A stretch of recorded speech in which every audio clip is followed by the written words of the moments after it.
KayFabe Smark Podcast.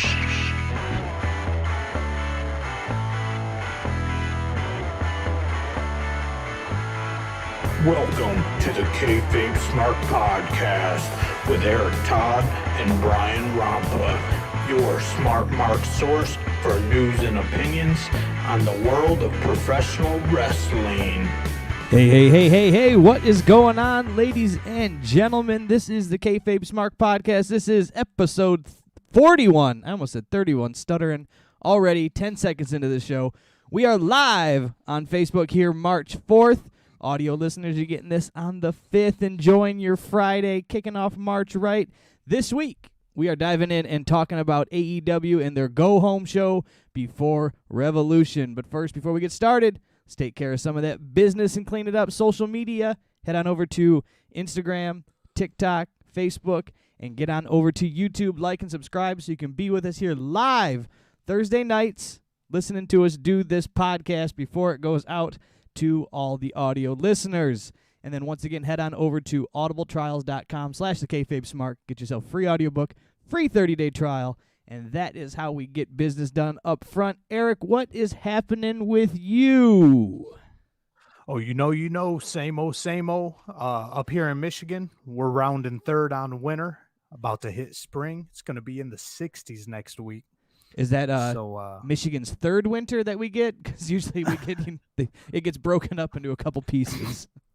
Yeah, I can't keep track, but I had to peel the cover off of the Blackstone, get the little rust spots off of it that it obtained over the winter, and we're going to get that boy scraped up, oiled up, and ready to grill. Yes, sir. The spring will be nice. The sun is staying up longer. We get our spring forward here in about 10 days. I think it was the 14th we spring forward this year. And so that always helps out and get rid of that seasonal depression and shake the funk of that winter baggage. So let's dive into, and I think it's time for a little segment we like to call the news from around the world. Look at that. Official like a referee with a whistle. From around the world, from the internet to your TV. Here we go. This is the news. All right. The major news this week, Jim Crockett Jr. passed away at the age of 76. So, Jim Crockett, former president of the NWA, him and his father, Jim Crockett Sr., were the owners of Jim Crockett Productions, and they were huge in the wrestling business, 70s, 80s. Every wrestling historian, every wrestling legend has something nice to say about Jim Crockett and his son, Jim Crockett Jr. So, yeah, kind of came out of nowhere. Jim Crockett Jr. dead at 76. 76, it feels young compared to, as long as people live nowadays for most parts, but 76, it seems like it sneaks up on you. Yeah, just comes around and smacks you right in the face. But another big story this week, The Miz, Mr. I'm not going to be a transitional champion, lost his championship belt this week on Monday Night Raw to Bobby Lashley. And Bobby defeated The Miz in a lumberjack match. I didn't watch it. I caught the highlights, and I was kind of bummed. This was a pretty decent episode of Raw. I might have to go back and watch it. I enjoyed this episode of Raw. They told a great story with this Miz title shot that he was giving Bobby Lashley. So it kicks off Raw, and Bobby's talking. It's basically what it comes down to is that they're going to give – the MVP gives the Miz till the 9 o'clock hour that he's going to face Bobby Lashley. Miz gets sick. But it gets reversed. He misses that match. Then they make him have a 10 o'clock match and say he's going to be at 10 o'clock. And then at 10 o'clock, he grabs the title and runs away and gets counted out. So then at 11 o'clock, they have the finale. They finally push it to the main event. So it's kind of a cool way to tell the story throughout the night. Oh, all right. Yeah, that sounds pretty cool. And then Bobby Lashley winning it was a huge deal on the internet. The Twitter user 97 Abdul Malik uploaded an image of a young black wrestling fan holding a replica WWE championship and looking up at images of Bobby Lashley, Kofi Kingston, and The Rock. And of course, what do people on Twitter do? Another user hops on, shits all over it, says it's no big deal, downplay the whole racial aspect of it. And who came to the rescue, Brian? Dwayne The Rock Johnson. Taking on Twitter users, taking on the negativity in Twitter. God bless. Yeah, first MVP chimed in. He said, that's a beautiful statement about representation and inspiration. It means something when your heroes look like you. You and I both know there hasn't been too many black WWE champions. I think we pretty much just named them: The Rock, Kofi, and Bobby Lashley. Yeah. And then The Rock hopped on there, responded to MVP. Well said, brother. You guys are doing great. Very happy for all of you. Very proud too. Representing. Hey. So yeah. I wish I'm proud of Bobby Lashley. You and I have been watching him for 20 years or so, I want to say, give or take. Yeah. And we saw him also at WrestleMania 23, right? Yeah, that's the one where he had to take on was Umaga, and they did the head shaving gimmick. Wasn't that where they had to shave Donald Trump's head or Vince McMahon's head? Yeah, that was the hair match between Bobby Lashley and Umaga. So yeah, we've been seeing him scrape the glass ceiling for forever, and then finally grab that brass ring. Yeah, I'm not now. If you would have asked me how I felt about Bobby Lashley winning a few months back during that whole Lana angle, over the summer, I would have been like, this is stupid. This guy's a waste of time. But, it was bad writing, bad creative, but he's in a good spot now. And I like this Bobby Lashley. Yeah. This Bobby Lashley is good in my book. Hurt Business is an awesome faction, so everything seems to be going well with them. In other news, Brian Alvarez revealed NXT's rumored move to Tuesday night is quote-unquote a done deal with the USA Network and will take place as of April 13th, which is the Tuesday after WrestleMania. So that is because of NHL hockey. NHL is now going to be on USA, and obviously NHL is going to draw a little more viewership than WWE NXT for that matter. So NXT getting bumped over to Tuesday night. So that'll be interesting to see how it affects viewership for not only them, but for AEW on Wednesday nights. Personally, I like it. This isn't... me too. I mean, I know everything is not a channel flipping type of world we live in, right? It's not very convenient. You're not sitting there hitting the recall button watching USA and TNT like it's Monday Night Wars. You're flipping through things. You got to change the app. You got to do this. You got to do. Now I can just watch this on Wednesday, watch that on Tuesday, watch whatever on Monday. Just watch the shows as they roll out instead of trying to. Because then you're always behind. So you watch one, and then when you're old like me, you fall asleep, and then you got to catch up, and then next thing you know everything happened on NXT. So then why go back and watch it? So it just always. I just go that way. I can just keep up on it. Yeah, so it seems to work out well for everybody. Yeah. I think NXT and AEW will both gain viewers from it. You and I, usually I'm nodding out by the time I'm wrapping up AEW at 11, 12 o'clock at night, and I'm not watching NXT on Thursday. I'm not going to squeeze it in before the podcast 9 times out of 10 unless something big happened. Right, you already know, so then it's like whatever. So I like this, so now I can just watch them. Just watch them. Yeah. And then the other big news that came out towards the end of last week, Dave Meltzer's Wrestling Observer Awards came out. Oh. The 2020 awards. So. Oh, Uncle Dave. Oh, Uncle Dave and his newsletter readers just never cease to amaze me, Brian.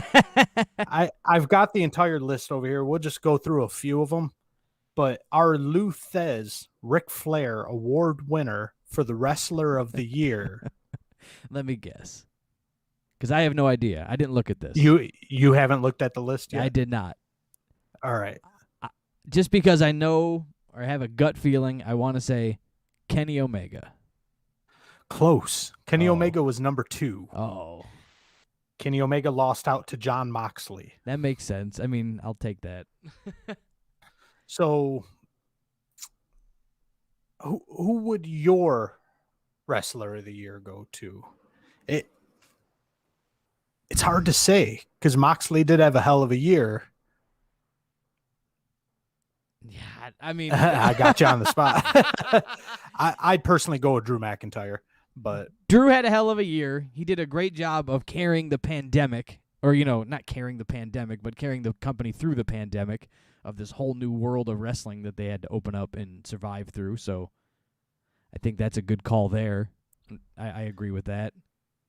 yeah, this whole thing pretty much is a shitting on WWE. Drew McIntyre Cool. did make the list, number 5, but yeah, he would be my pick.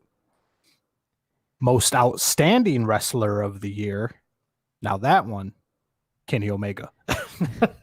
He won most outstanding. Most outstanding, and then it's a bunch of Japanese guys. And Kota Ibushi took number 2 on that one. There you go.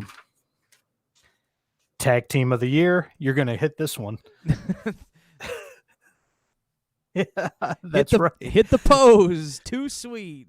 YB. Hold on, let's face each other and stare at each other's dicks so we can reenact their book cover.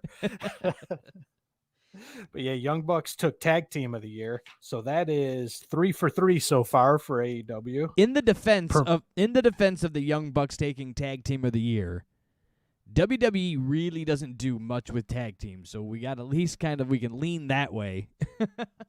Yeah, you make a very good point there. Of why we would in lean a world where, lean in the AEW favor. but you would think FTR would be a close second. FTR was actually a distant third. They put Kenny Omega and Adam Page as number 2. Like, how long did that even last? I mean, they held those tag team championships from the Jericho Cruise before the pandemic. Holy smoke. I guess shit just moved so fast in AEW. It just kind of blurred by for me. Right, and then they just lost them a couple months ago. Yeah, so keeping count, that's 3 for 3 for AEW. Promotion of the year. New AEW. Japan. Ring of Honor. All Elite Wrestling number 1, New Japan number 2, WWE number 3. And somehow they were able to actually make a list out of this. So after the top 3, you got Stardom, UFC, Pro Wrestling Noah, Impact, Dragon Gate, Ring of Honor, and DDT. So how bad is Impact where they're coming in under Pro Wrestling Noah? No, pressing knows I have a Japan no thing. idea what it is. I believe it's a Japan promotion. Let's see. We'll skip No this match of the idea year. what it is. Match of the year, that goes to AEW too. Young Bucks versus Kenny Omega and Adam Page. Pretty damn good match. Yeah. Worst match of the year. This one's a fun one to Let look me at. guess. This one will go to the WWE. It does, in fact. Number 1, Braun Strowman versus The Fiend. Well, I mean, when Yeah, he's yeah, right, they're when he's right on right, that he's one. right. Best on interviews, AEW again. Who we gonna put on this? Moxley from the boiler room. Boiler room promos. No, this one you can't argue with. This one, Eddie Kingston. Oh, okay. I give it. Yeah, I He's mean, pretty damn good. Best. This is getting redundant, but best weekly TV show, AEW. Are you sensing a trend? The MVP of the United States and Canada, MVP. AEW. Oh. John Moxley. Hey, the women's MVP, Bailey. So chalk one up for WWE. All right, they got 2. The worst match.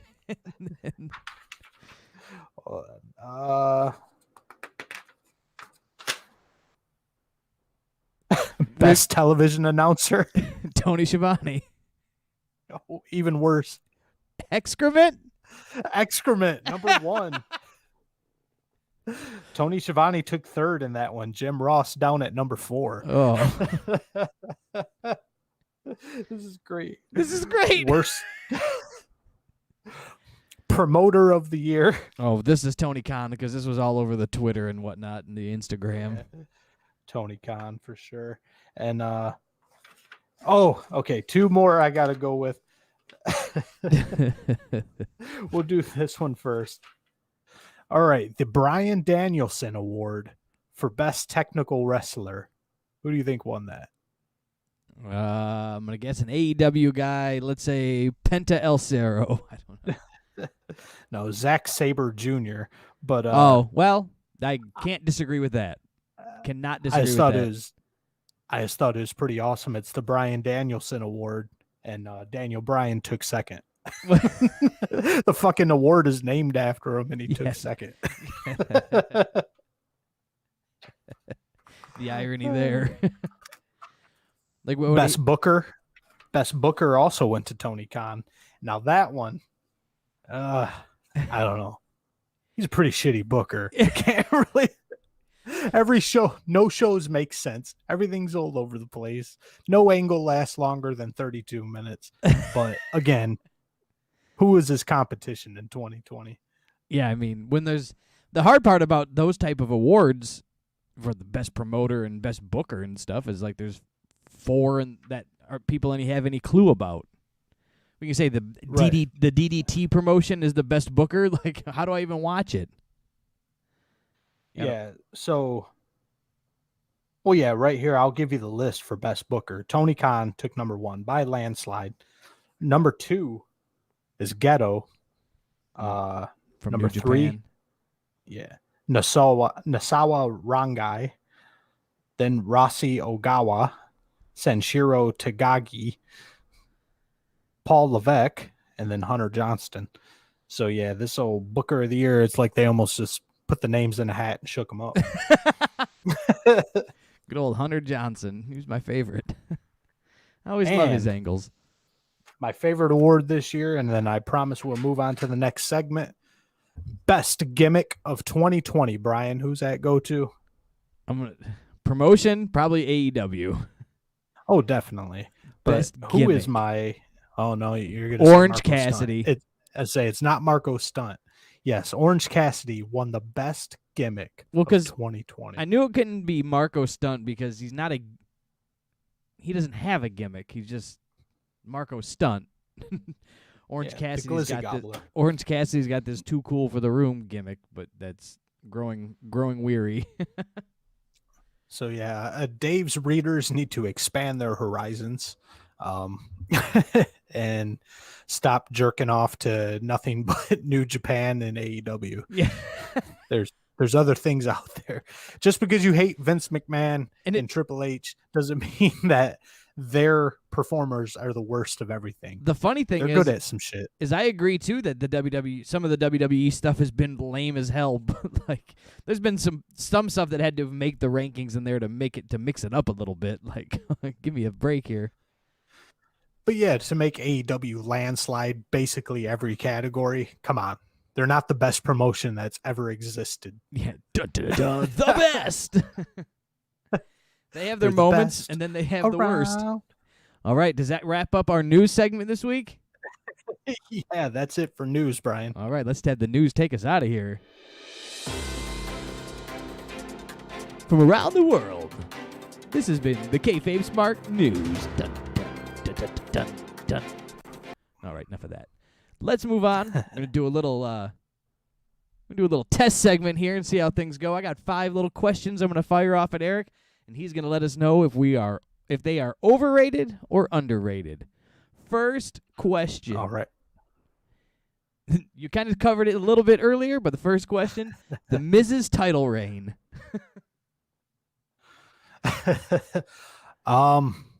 Overrated. Overrated. Let's go with the Paul White jumping to AEW. Overrated. I think Paul White himself has a lot of potential to make a lot of good things happen in that promotion, but AEW, the way they book every legend and every star they get, he's just going to turn into one of the guys. Very good point. This is just a general. It means nothing for any promotion, just any time you've ever seen it. The Battle Royal match. Ugh. Overrated. It's you and I have discussed at length every single Battle Royal that we've watched, Royal Rumbles included. There's only about 3 logical guys who can win. So you sit there the rest of the time just twiddling your thumbs. Very good. I agree with that one. Let's go. Very good. Very good.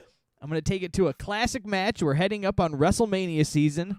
And let's talk about All right. Hulk Hogan versus Andre the Giant, WrestleMania 3. Overrated or underrated?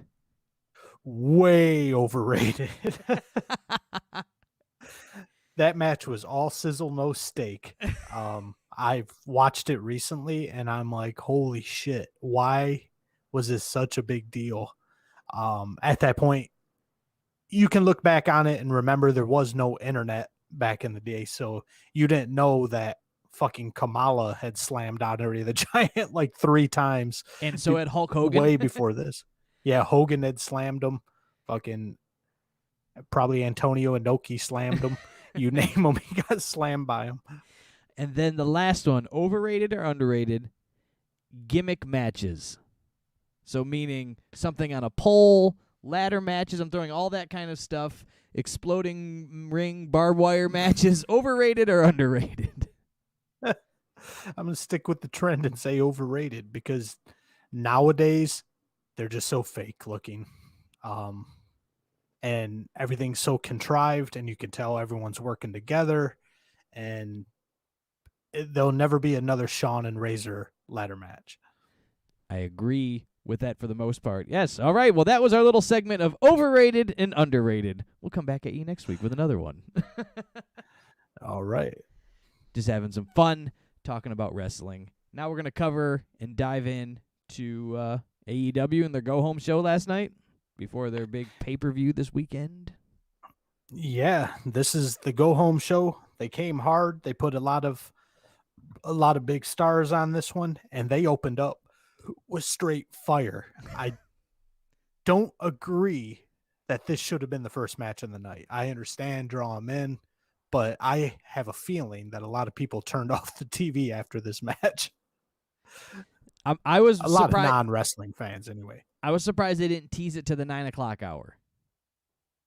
At least, yeah. Being you could have drew in so many more people.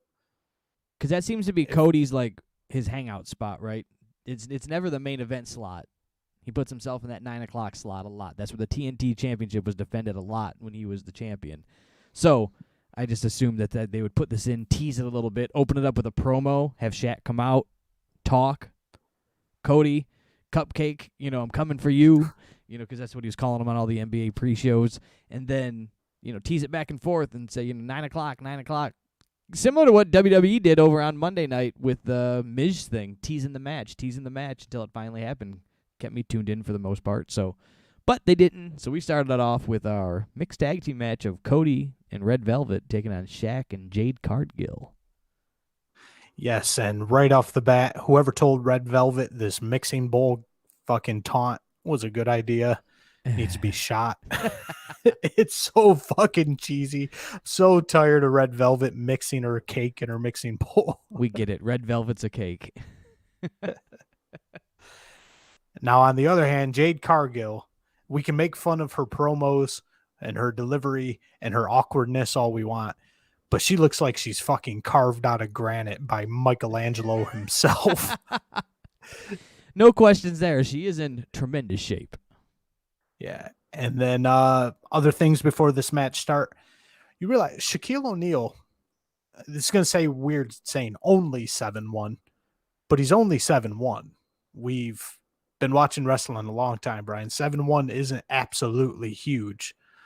But when you see Shaq in the ring, in an AEW ring, literally anyone else in a 50-foot radius looks like they're a toddler. It's amazing the size difference between Shaq and anyone that gets near him. He did. He dwarfed them all, especially, Red Velvet's small as it is. So dwarfed her, dwarfed Jade. Like, Dwarfed Cody. yeah, it was he's big. He's a big dude. Seeing him next to regular people, you see him play basketball all these years and everything else. You're going, I don't know. He could be 5'6" for all I know. Everybody's lying to me. Right. Everyone else is fucking guard in the NBA is 6'6", Yeah. So anyway, Shaq looks absolutely humongous, and the visual is very appealing. It's awesome. It just, I don't know, it just adds that extra oomph to the excitement of this match. Now, I didn't expect much out of Shaquille O'Neal. Of course. He can't. definitely delivered, though. He's not exactly Kurt Angle on the mat. He's not exactly. But for a 50-year-old retired basketball player who loves to eat, man, he did pretty okay in this, and showing respect for the business throughout, even from the get-go, starting with a collar and elbow tie-up with old Cody here. And big shades to all the big, he had a lot of tributes to the big guys in front of him, the big chops and slaps in the corner, the big Khali style move of when he's chopping down forearms on the back. It was just, he looked like a big guy wrestling. Like, it wasn't anything we hadn't seen before. Just very laid it out there like all the big guys previously.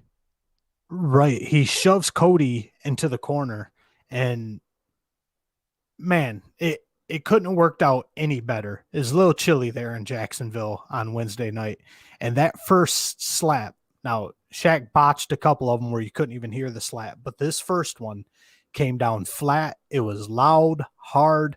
Cody looks like he lost his breath, exhaled, and it looked like his fucking soul left his body. You just saw a white cloud come out of his mouth when Shaq came down with that big paw. Yeah, he had he lit him up. He went for it. When he went for it, and that's what helped sell it. He didn't try to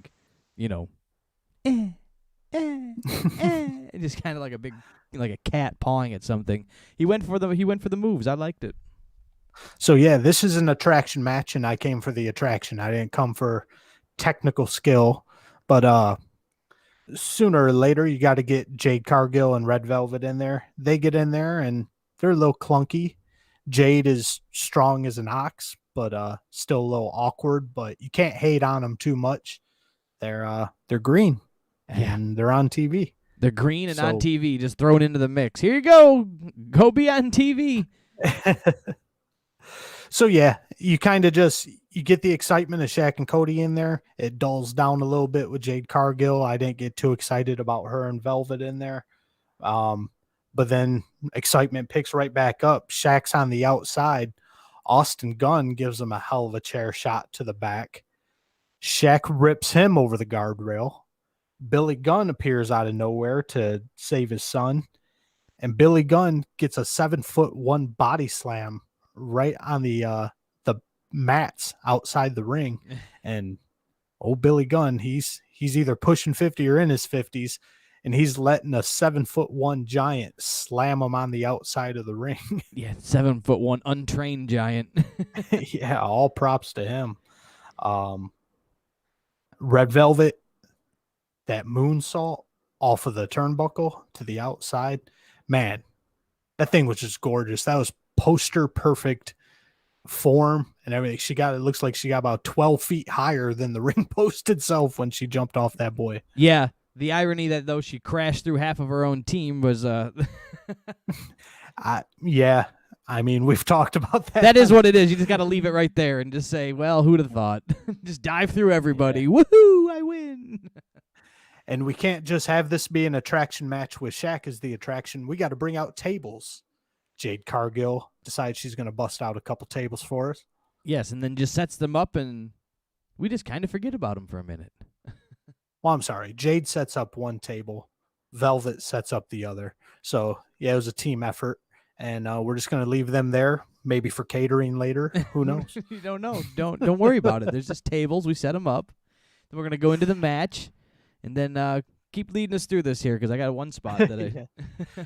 All right. This is probably the spot you're talking about. Shaq paying homage to Brody Lee. He gets Cody, gets him ready for that power bomb, sticks his arms out to the side, and gives Cody an absolute massive Brody Lee style power bomb. I mean, he went for it, and Cody said, "Give it to me and make." I can only imagine Cody said, "We're gonna do this. We got to make it look real, so I'll just take it. you give it to me, and I'll take it. Don't protect me. I'll take it." How Cody didn't go through the fucking ring is beyond me. Shaq slammed the living shit out of him. And in true AEW fashion, Cody no-sold it. That motherfucker was up within 5 seconds. Well, let's be honest here. He had to. He was the only one that knew what the hell was going on in this match. That's true. If he would have sold that thing for 30 seconds, Shaq would have just looked like an awkward zombie. Moseying around. Red Velvet would have made a cake. Jade Cargill would have posed. It would have been weird. Nobody would have known what to do. Would have been a shit show. But Cody pops right back up like he's on meth and attempts to give Shaquille O'Neal a body slam. And God bless your heart, Cody. But that was the ugliest fucking body slam I've ever seen. Yeah, nobody's slamming a giant unless they let him. Yeah, and then we get some distractions with Jade and Red Velvet going at it for a while. And then this is the big spot of the night right here. Shaq on the outside of the ring. Now, leading into this, Shaq kept veering away from his corner. Like he came out from the corner towards the center in between the posts, right about where he needed to be. And at one point, if you go back and rewatch, you see the ref give a little side, like, it wasn't hidden, but he kind of pushes Shaq back to the corner. And so then I just thought, in my head, I honestly forgot about the tables because nothing was really done with them. So when I saw the ref push him back to the corner, I'm going, Shaq looks like an idiot. He's just wandering too far away from his corner. Like, at least this referee, I don't even remember who it was, if it was Paul Turner or not, but God bless. I was like, well, at least they're pushing him back to the corner where you're supposed to remotely be, whether you're holding a tag rope or not. Like, hey, get back to your corner. And then he wanders out again, and then he takes the spot. And I went, he was ahead of his time. His timing was off on when the spot was coming, but the ref was probably going, hey, not now. Scoot it back, dum-dum. We'll call you out when you're ready. There you go. We'll give you a cue, old Shaq-alicious. So Shaq eventually in the right spot at the right time. Cody hits him with a pretty nice cross body block there. Shaq, bad as hell, takes a bump, flat back bump, through 2 tables to the outside. Nice 5-foot fall, I would say. Oh, just like a champ, too. Like, he just leaned back, stiffened up, and said, I'm going through these. Yeah. So he took that bump like a champ, man. And the only thing you can fault him on at this point is he way oversold it. We're at the end of the match here, and Shaq won't even open his eyes. He was dead. Yeah, he wouldn't move. He wouldn't twitch. You saw him, as soon as he hit the ground, he gave Cody a little squeeze on the arm, I think, to let him know he was all right. But, yeah, the match ended. Shaq is dead to the world, not moving a muscle. Nobody seems to care. Oh, even Jade Cargill, after she got the pin on Red Velvet, is just posing, looks down at Shaq like, whatever. Life goes on. The best is it wasn't even sold to me that Jade Cargill was doing this because of her character and her gimmick, that she is so focused on herself. It was a greenhorn moment of not knowing what to do in like call an audible type situation. Because of the way Shaq was selling it, she just was like, I won. My partner. I'll just flex my bicep. And she just stood there, and it was like, why didn't you never went out there and like tried to tap his face and like anything? There was nothing audible like, hey, I should go out there and do something or chase Cody away from him because Cody was still near him. Like nothing. It was just, I think that was an awkward anxiety moment where all she heard was ringing in her ears. She's just standing there numb. Her face was all hot. She's like, I don't know what to do. Cameras are still on. Act like he's your friend, you idiot. And go lend him a hand. But no, Shaq is dead. R.I.P. They load him into an ambulance. You heard it here first, folks. Luckily, rigor mortis kicks in, and Shaq pulls his size 22 feet into the ambulance so they can shut the door. Then what was that gimmick following it with Tony Schiavone when they came back? So Shaq pulls his feet in. They shut the ambulance doors, cut back to the ring, I imagine, to focus on Jade Cargill, and then back to the ambulance with Tony Schiavone, and Schiavone decides, fuck HIPAA, I need to get in this ambulance and interview somebody. Yeah. And This guy broke his neck. Let's get a few words from him real quick. Schiavone opens up the ambulance door, and poof, Shaq is gone. Kazam. Kazam! Not to be confused with Sinbad Shazam. Yes. Don't let anybody tell you Shazam wasn't real. Right, it happened. I seen it. So Shaq gets a teleportation spot. He hit all the angles on this one. He hit a big man spot, power bomb, took a body slam, took a table spot, and disappeared. Got loaded into the medical vehicle to go to the medical facility and teleported. Yeah, he's like the Undertaker, all wrapped into one. There you go. They gave Shaq a hell of a match. But no, to boot, AEW, pure AEW fashion, it was never mentioned again. Not where's Shaq, or they could have just let the ambulance take him off and checked on him later. No. So instead, they work in a teleportation disappearing act from old fucking Magic Shaq here and never mention it again. Why did Shaq disappear? Where did Shaq go? Nobody knows. Nobody cared either, evidently. That's why I'm assuming he's dead. I won't believe he's alive till I see him on NBA on TNT this weekend. Speculations, but I haven't seen him. Have you? Last I saw him, he fell through a table. And haven't seen him since. So now, in all seriousness, Shaquille O'Neal, once again to mention, 50-year-old retired NBA player. Maybe he should have had a little more training, but this wasn't bad. This is a pretty good attraction match. I'm sure it brought some eyes onto AEW. The ratings were higher than ever this week. Or not higher than ever, but higher than they've been in a while. Right.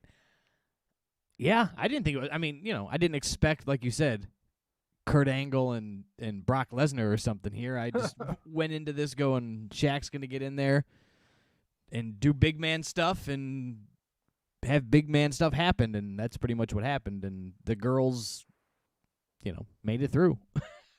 Yeah. Cody led the dance. The girls did what they did, and, Shaq did the spot. So it wasn't anything more or less than what I expected, and it worked out just dandy. Nope. And from there, we go from an attraction match to an enhancement match. We've got Rey Fenix and Pac, 2/3 of the Death Triangle, going up against, I had to rewind and listen hard to actually get their names. These poor John bastards. Skyler. Go ahead. What was their names? Let their names be heard, Brian. John Skyler and D3. These guys not only didn't get a jobber introduction where they were already in the ring with their satin jackets on, they just... with their... no graphic on the screen or anything. It didn't even just put up... Yeah, remember even back in Monday Night Raw, like the first ones in the early 90s, it would be like, Todd Phillips and Bojangles, I don't know, is taking on the Rockers, and you were going, whoa, hey, cool. But they didn't even get anything. Not an introduction, not a graphic, not a already currently in the ring. No, like I said, I had to actually listen to Excrement and Tony Schiavone so I could get their names. Fuck. Yeah. So That John sucks. Skyler and D3 get to put this on their resume. They went in there and they let Rey Fenix and Pac just display their moves for 3 or 4 minutes, and it was a wrap on that. Yeah, when I saw who they were facing and the guys were already in the ring and they didn't even get an intro, it was like, and then you saw who they were fighting, and it was like, well, this is just is what it is. I thought Rey Fenix had that one really cool spot where he got up on the ropes like he was going to do 450 or something to the gentleman that was laying prone in the middle of the ring. The other guy, I don't know their names. I still forgot him. D3 and the other guy, the Mighty Ducks and John Skyler. John Skyler. One of them was coming in like they were going to make a run in and save their partner. And Phoenix calls an audible on the top rope and then runs the rope and then just boots the poor bastard in the head. And I thought that was pretty cool because he can do that. He can run that tightrope, and then he actually laid a nice good kick in, and it sounded great. I'm sure, the leg slap, we all know the gimmick. But I thought it was really cool because why not run that rope and boot somebody in the face? But yeah, why not? This was just a pure enhancement pure enhancement match. All in all. Yeah. So This match did what it was supposed to do. In case you kind of forgot how Ray Phoenix and Pac operate, they just went ahead and showed their set list. They went down it one by one. One by one. That way they can have it fresh and ready to be tight on Sunday. And from there, we move into a ever exciting Inner Circle press conference. Brian, let the games begin. This was kind of funny. There were some funny spots. This was funny. It was a comedy spot, but yeah. So first, we got technical difficulties. Poor Barstool Sports Boy, his mic's not working, and Chris Jericho has to respond to a question that the people watching TV didn't even get to hear. Okay, so that was everywhere. I honestly wasn't sure if my TV just flaked out for half a second, like, because streaming things, I didn't know what happened. So, but all right, so everybody got nobody knew what he said. Yeah. So Barstool Sports Boy, his question's not heard, but then we get the legend, the podcast, the king of the podcast world, Conrad Thompson. I popped when I saw him. I'm like, Conrad fucking Thompson is on AEW. And then I liked how he only I thought Tony Schiavone should have kind of gave him the work on the microphone, like, for us at home to hear, when he only plugged Grilling JR. Like, yeah, he does the what good happened. Point. I didn't even think of that. He does the What Happened Wednesdays with Tony Schiavone, who's Schiavone's up there on commentary. He could have Tony should have been like, hey, I think I work with the guy too, but nonetheless, this was funny because Conrad's question. Do you remember the question? Did you jot that down? I forget that. No, I don't remember the question, but I do remember MJF calling him turkey tits. Yes. and then the people in the crowd started a Conrad chant, and he goes, "A Conrad chant? Really?" It's like, damn, MJF is good. Yeah, at this point, MJF, he's gold, man. There's a few weeks where he was slipping a little bit, where he was getting way too involved with Jericho and kind of morphing into MJ Jericho, but no, when MJF is himself and he's just a plain dick, he's great. He's flawless. Clean. And then we get Eric Bischoff with the next question. EB from his 83 Weeks podcast with Conrad Thompson. Who would have thunk it? But do you remember his question? It was about Jericho being an ass. Well, it didn't matter anyway because the Young Bucks came out immediately after, and this is where the action starts. The Bucks come out, and I don't know, Brian. This is where the Young Bucks rub me the wrong way more than anywhere, is their squeaky clean Boy Scout. Our dad's the best. He read books to us when we were little, and he taught us to be strong and don't take bullies and family and everything. And now in the defense, I will, not because I'm a mark, but I'm going to take the opposite approach here and look at this from the other side. What that does, though, and sells for me, is that they definitely come off authentic, though, because they're just speaking from the truth. So they are close-knit with their family. So they're not making up that they had it. Now imagine, though, you would make the same face, probably even worse face, if they claimed to be from the streets and had it so hard. Well, yeah. Well, yeah. Where it would be like if they came out and they're like, we had it so hard. We just had to wrestle on the ground in a backyard, and they were like, we wrestled in the streets, and it was a rough time. We didn't learn to fight. Fighting learned us. And you know what I'm saying? Like, they had all these isms from the like they came up as like these rough and tumble guys. They didn't. They came from Rancho Cucamonga, and their mom made jelly sandwiches, and their dad built them a wrestling ring because why not? Yeah, I don't know. It just makes me hate them. Maybe it's just because I don't have a dad. Maybe I was gonna say, are we mad at a reflection? Are we? Because I don't have a dad.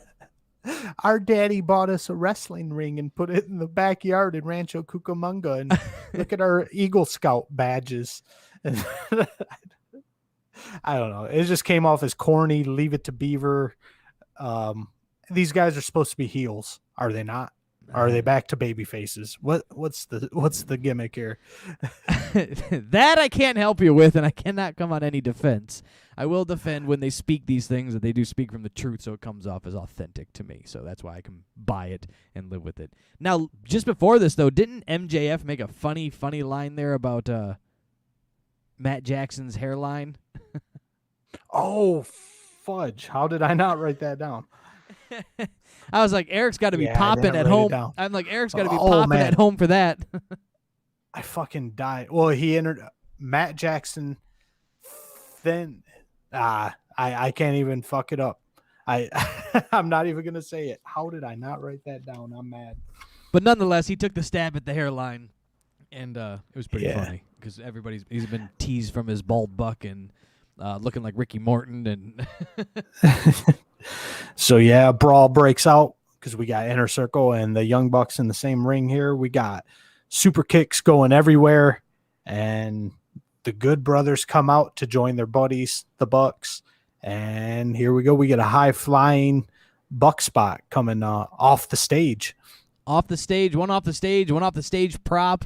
This I didn't mind. I usually kind of hate these things, especially the table spots where they're going to dive through something because it takes long to set up. But with a second tag team working the guys that you're going to dive through, it helps get in the spot where it actually showed Gallows and Anderson, quote, and I use the term loosely, holding down Ortiz and Santana. So that made sense to me that they were there and they could hold them down and keep punching them while the Bucks were getting ready to do their big dive elbows through the tables. So I didn't mind it. You saw it coming a mile away, but it makes sense. I hate when they get like a few head punches, then they lay them on the table. Then 35 minutes, they climb up to the top of a gimmick and get situated and wave to their mom and blow a kiss and get squared up for their big moonsault and then finally jump, and the guy's been laying on the table watching the entire time. Pulling a Shaquille O'Neal. Oh my God, I didn't see that coming. But no, this is what the Bucks do, so it was expected, and they pulled it off. It looked pretty cool, definitely. Yeah, just like it didn't take a long time, and they had the second team working with them, so I buy it. So yeah, that's the build up there. MJF and Jericho versus the Bucks at Revolution. Dun, dun, dun. We get a nice little video package building up the exploding barbed wire death match between Kenny Omega and Jon Moxley. And who was that Japanese guy? Any idea? I forget.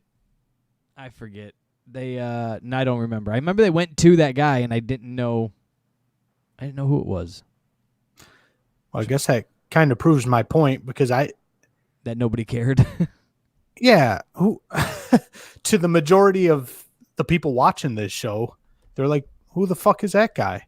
And then you got your couple 100,000 people who are just nutting in their panties because I imagine he's a deathmatch legend. I would assume so. Yeah, but I was never a deathmatch connoisseur, if you will. I've seen a few here and there with Cactus Jack and Terry Funk, and but yeah, I have no idea who this fellow was. I have no idea who this fellow was. I was trying to see if I could Google it on the Google machine here real quick, but it didn't pop up in the first couple results, so I'm out. But nonetheless, this Tony Khan is promoting this exploding barbed wire death match is going to be the most brutal match in AEW history. Brutal. So, or you're fired. Either you bleed out or you're fired. This is a bleed out blood transfusion match. Whoever has to get a blood transfusion first loses. It didn't even make the recap sheet here. All right, never mind. I was trying to figure out who that Japanese fellow was. Yeah, deathmatch guy. They should have just interviewed what's his name, the stupid guy with the eye in the middle of his head, the deathmatch guy, Jericho's buddy, Luther. Yeah, the birthday boy. Yeah. Yeah. Yeah. So we get a nice long. It was a creative package. It made this match look exciting and intriguing, and if anything, you want to watch it just to see a shit show like a car accident. You can't look away. So yeah, either it's gonna be really bad and make me laugh and cringe, or something terrible is gonna happen to somebody. right. Who knows? But we'll be tuning in to see. Yes. And on to another gimmick match. AEW is just full of them this week, man. We've got FTR teaming up with Tully Blanchard, taking on Jurassic Express, including Marco Stunt. Dun dun dun. What do you think about Tully coming out of retirement? I don't know. I didn't care. I didn't really care. It wasn't a big deal. He's 100 years old. I knew he wasn't going to really do anything. Not so much that he came out of retirement, but how do you think he moved or looked in the I mean, just for an old guy. For I don't know how old he is, but he moved like the 10 man, and yeah, I didn't think it was a good spot. Really, I thought the whole thing was kind of stinky.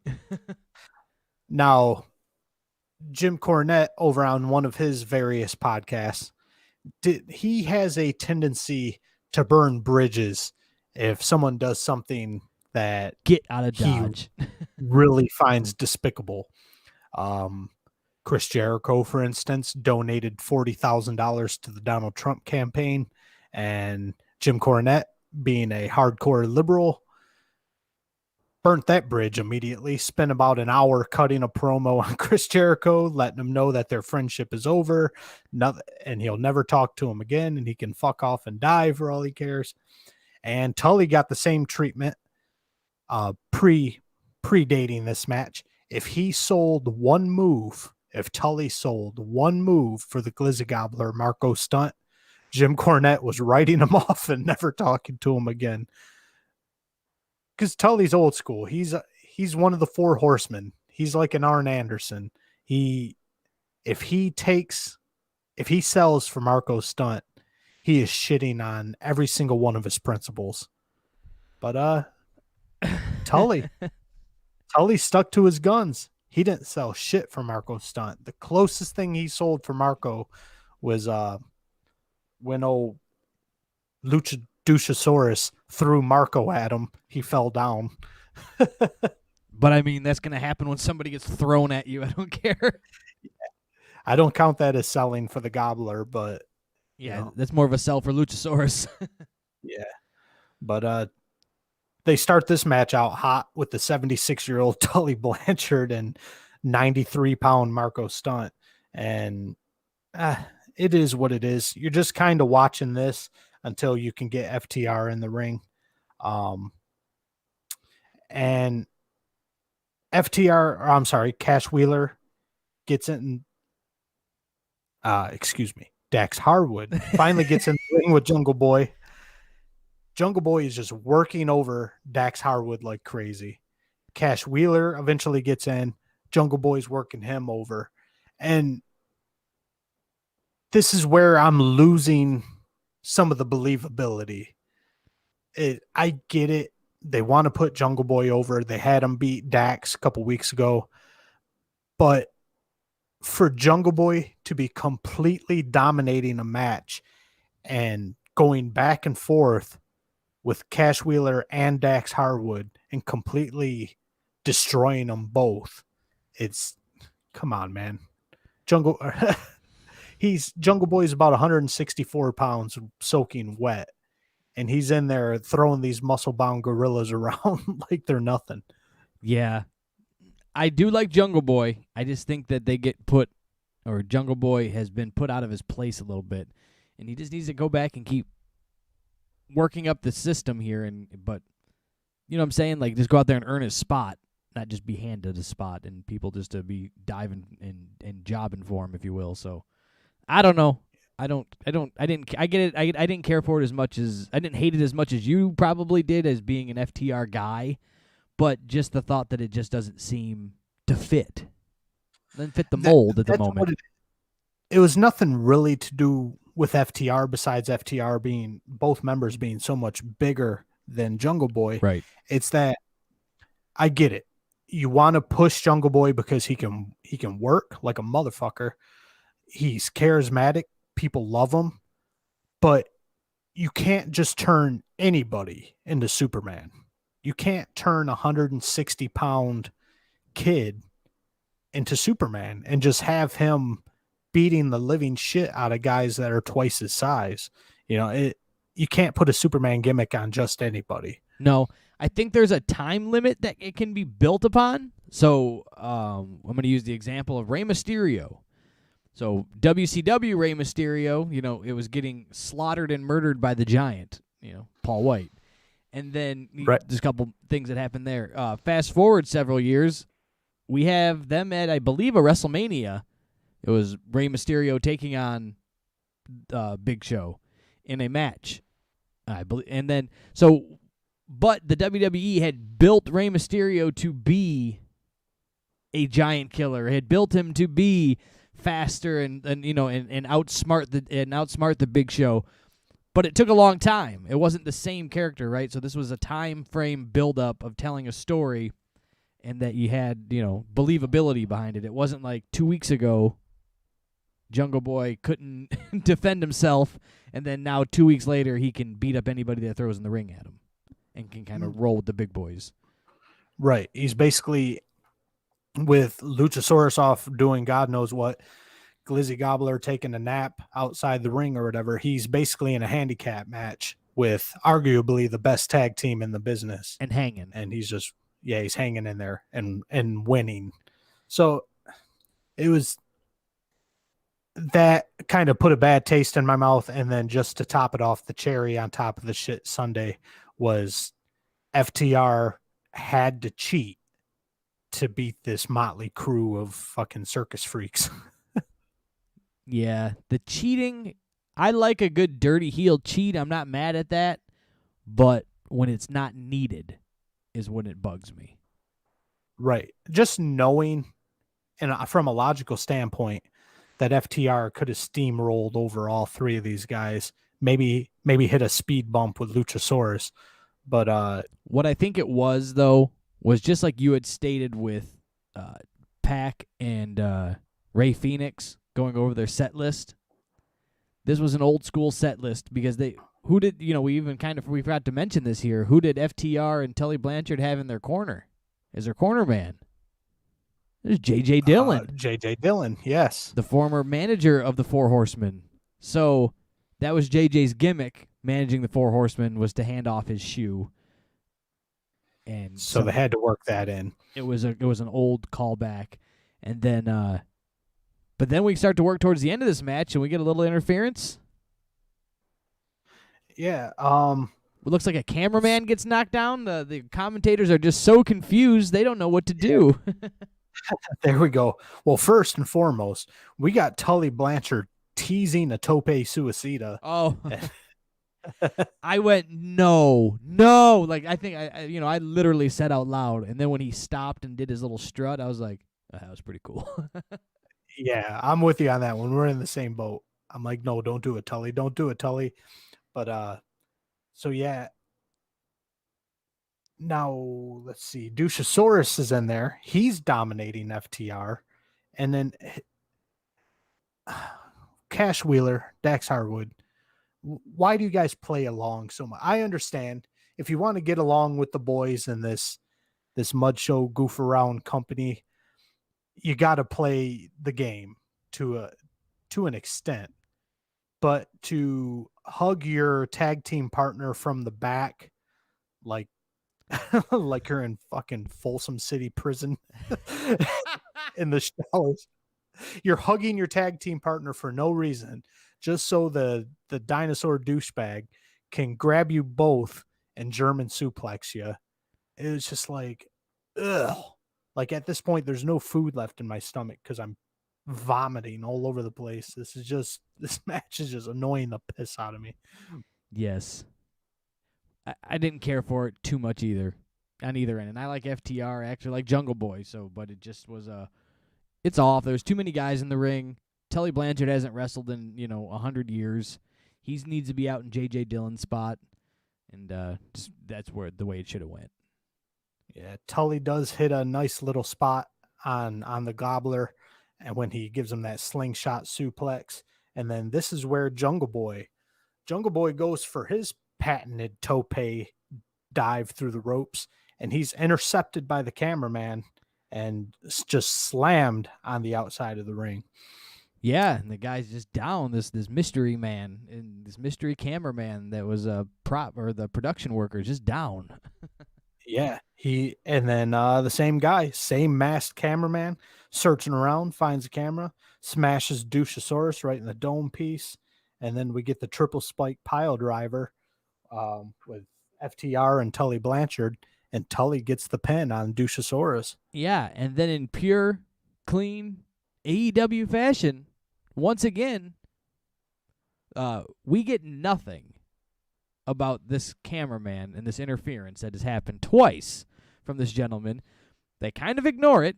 They start, Tully Blanchard and FTR, J.J. Dillon, they're in the ring. They're kind of celebrating. Nobody brings it up. And then the guy climbs up. He climbs in the ring. And then the commentators speak about it. It was very it just wasn't laid out and told very well. Now, I'm sure from a live perspective, it made perfect sense if you were there, noting you don't hear the commentary. So, but just to hear the commentators not talk about it. They're like, hey, look, he hit a cameraman. Why'd that cameraman hit Luchasaurus? And then there's, oh, it's over. They won. So they never went back to replay. Who was this guy? What was this interference? Why wasn't Tony Schiavone down to the ring in seconds with his microphone? Like, who was this guy that is interfering in your match? So then the guy climbs in the ring, pulls off his mask, and poor bastard, boy, if I still didn't know who he was until the commentators finally chimed the hell in and reminded me of who it was, and Sean Spears is back. And then he's warmly welcomed in by FTR, and it's a big group hug. Everybody's happy. Everybody's hugging. J.J. Dillon's in the ring. And then Arn pops out and smiles at him and holds up the Four Horsemen 4, and J.J. Dillon gives it back to him, and Tully kind of does it, and FTR is exploding, and Dax is up on the ropes. He's screaming and yelling, and everybody's excited, and then it goes away. It was just over. Then it was just over again in pure AEW fashion. Back to that. Tony Schiavone finally comes out. You think he's going to interview them and go, what is going on? Sean Spears is back. Are you reforming the Four Horsemen? J.J. Dillon? Nope. He just starts his own conversation at the top of the ramp, and FTR, J.J. Dillon, and Tully just get out and walk past him. It's just over. Just to reiterate, you've got J.J. Dillon. You've got Arn Anderson peeking his head out. You've got Tully Blanchard. You've got FTR. Tony Schiavone comes down to the ring and let's move on. Get out of the ring, guys. We got the next segment to go to. Who gives a fuck? Like, J.J. Dillon, get over here. You've never been a part of this company. What are you doing here? How did you get Sean Spears back in here? What's happening? What is this faction? What are you calling yourselves? They just went, Huh? Get out of the ring, you fucks. We've got Paul White coming down to make a speech. No more BS. Ugh. That shirt. That was bad. Bad. He had to have been pressured into that shirt. Get it? It means bullshit and big show. Get it? like, dude, why does everybody got to leave the WWE and then shit on it? Right. Like, it wasn't good to him? Shit, he was there, 22 years? Yeah, oh, it must have been a terrible place. Yeah, it was a terrible place to Because be. in 1999, he signed a 22-year contract, so he couldn't leave. Oh, wait, I'm sure it lapsed a few times. And he re-signed new ones, so he went back. Like, wow, when I was 19, I signed a 22-year contract, and I just couldn't leave until I was in my 40s. So it is what it is, man. So the big news that Big Show had, he promotes his show with Tony Schiavone that they're going to be doing on YouTube. He's going to try his hand at his commentating, and Show has an announcement. Only him and Tony Khan are privy of this information. AEW will be signing this is important, Hall of Fame worthy star on Sunday at Evolution. And it's not who you think it is, which I didn't know who I was supposed to be thinking to lead into this whole segment, but yeah, me neither. But the internet, yeah, me neither. The internet just lit right the fuck up right after this show went off the air, and speculation is everywhere. Everyone from RVD is speculated to be signing with AEW, Christian Cage, CM Punk, and even fucking John Cena has his name being thrown in the ring as a possible signee for AEW this coming Sunday. A couple other people that have been floating around: Kurt Angle, Brock Lesnar. The day Brock Lesnar signs with All Elite Wrestling is the day I'll cut off my left arm, Brian, and mail it to you right here on I'll YouTube. ship it myself. A character named Ethan Page looked like he was from NXT, but to give him a Hall of Fame worthy. Yeah, is that guy Hall of Fame worthy? Zelina Vega. I don't know about Hall of Fame worthy. And then Renee Young, Moxley's wife. CM Punk we mentioned. And did you say Batista? Oh, Dave. No, I didn't mention Batista, but yeah, Dave Batista's name was in that also. And then this website here, comicbook.com, that I was looking at on their wrestling section, just says somebody from New Japan. Just anybody. Just anybody. Hall of Fame worthy from New Japan. And the other one for the big swerve, the Big Show himself, stating, and I assume they're going to be throwing it in that he's going to announce that he will be actually wrestling. But I don't know. So that could be a weird swerve. All this pomp and circumstance for it to be himself would be pretty weird. But well, I was going to say the same thing. Imagine this big build up. We're keeping a secret. Hall of Fame worthy talent. They're going to be huge and instrumental in All Elite Wrestling. And it's fucking Renee Young. Like, what the? I would turn the fucking pay-per-view off right then and there. Or Ethan Page. Yeah. Hall of Fame worthy Ethan Page. Eric, at that point, it could be you.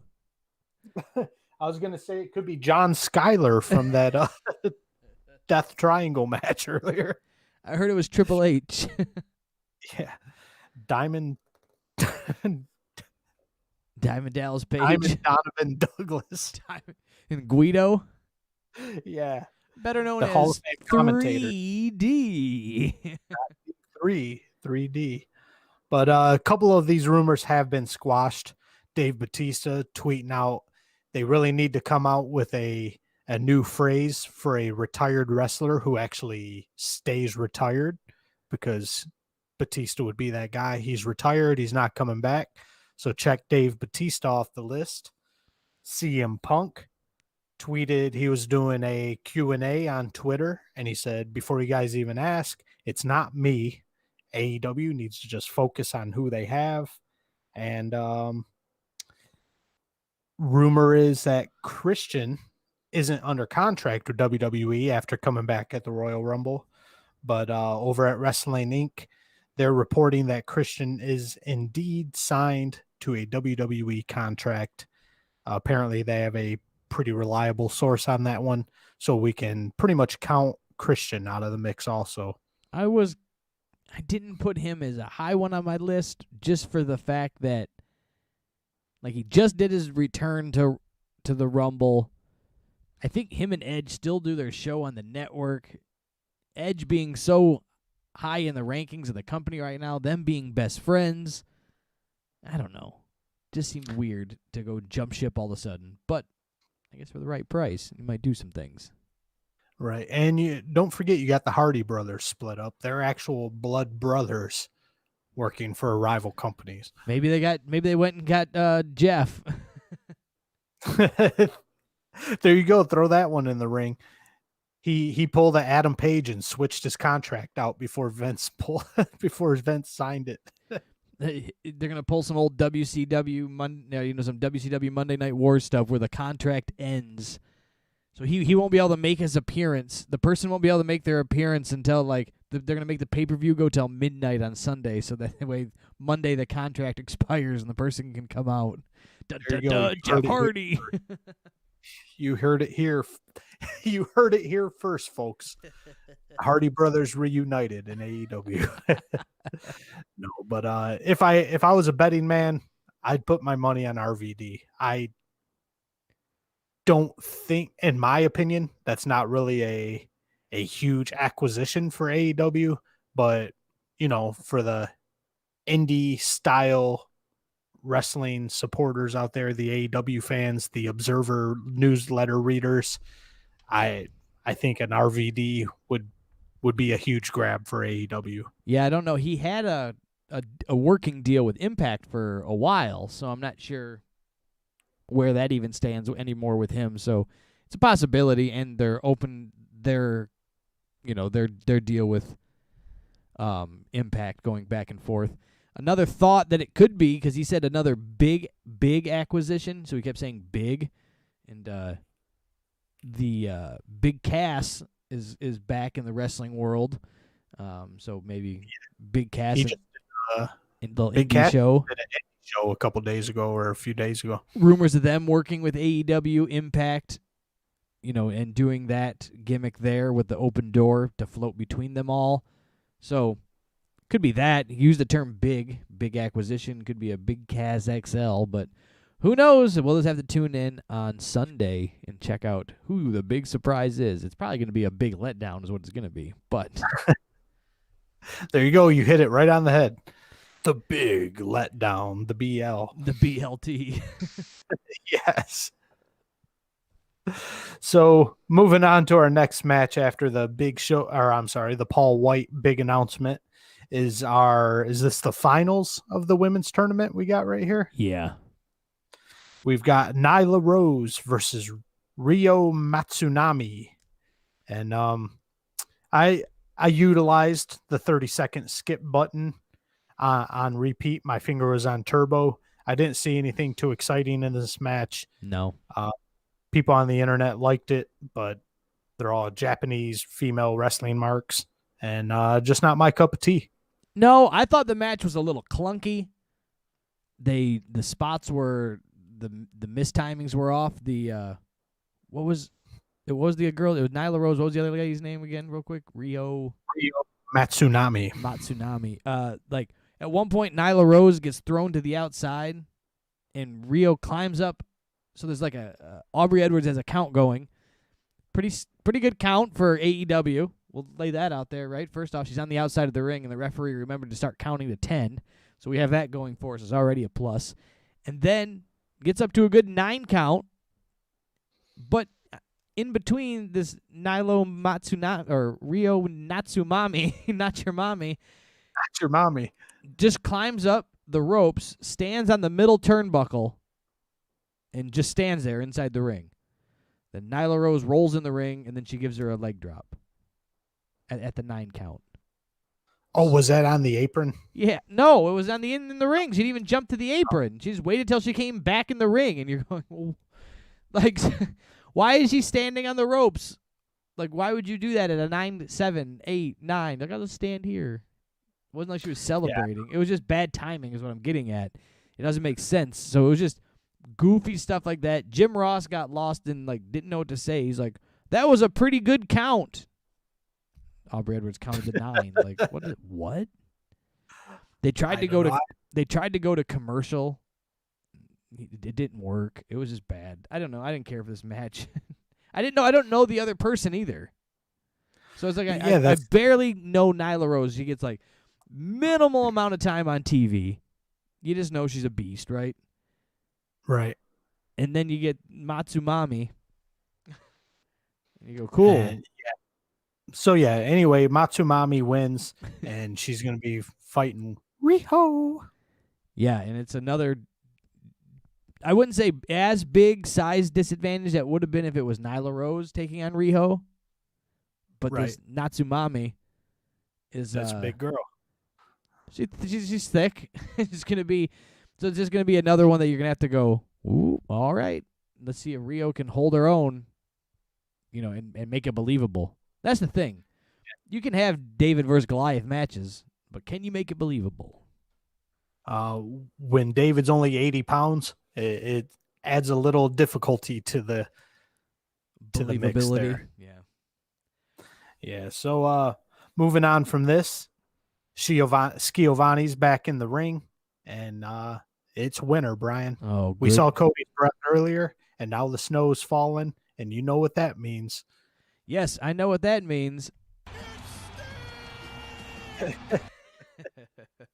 And we get to hear that every week. Ever since Sting commented on the nostalgia of Tony Schiavone saying ever since he commented on Tony Schiavone saying Schiavone goes to the well every single week. To say. So Stinger comes out. Of course, he's promoting the street fight with him and Darby Allin versus Team Taz, Brian Cage, and Ricky Starks. And Sting starts off by thanking Brian Cage. Doesn't start off as normal by shit talking, cutting a promo on Cage. He thanks Brian Cage for that power bomb because it knocked the ring rust off Sting and got him moving again. And since we're in the process of thanking people, I was wondering if Brian Cage thanked Tessa Blanchard for beating him clean back in Impact Wrestling. I knew it was coming this week, so I was letting him have it. I knew where it was coming this week. But nonetheless, Ricky Starks comes out, and he's putting Sting over. So we're just going with the old switcheroos all over the place, thanking the heel. Ricky Starks is putting the babyface over, and then slaps the living shit out of the old Stinger. Yeah, you know what, though? I know I've said it. We've talked about it. Ricky Starks has got the little it, doesn't he? I love that kid, man. Whatever it is, he's got it, and you want to listen to him talk, and you want to watch him fight. I mean, I remember seeing him come in, and he's just a little Rocky Maivia ripoff, but he's really come into his own. This kid has so much potential. I would love to see sometime down the road, it wouldn't make any sense now, but him and MJF kind of coming together and just being the assholes. Yeah, that's what you can call their function, the assholes.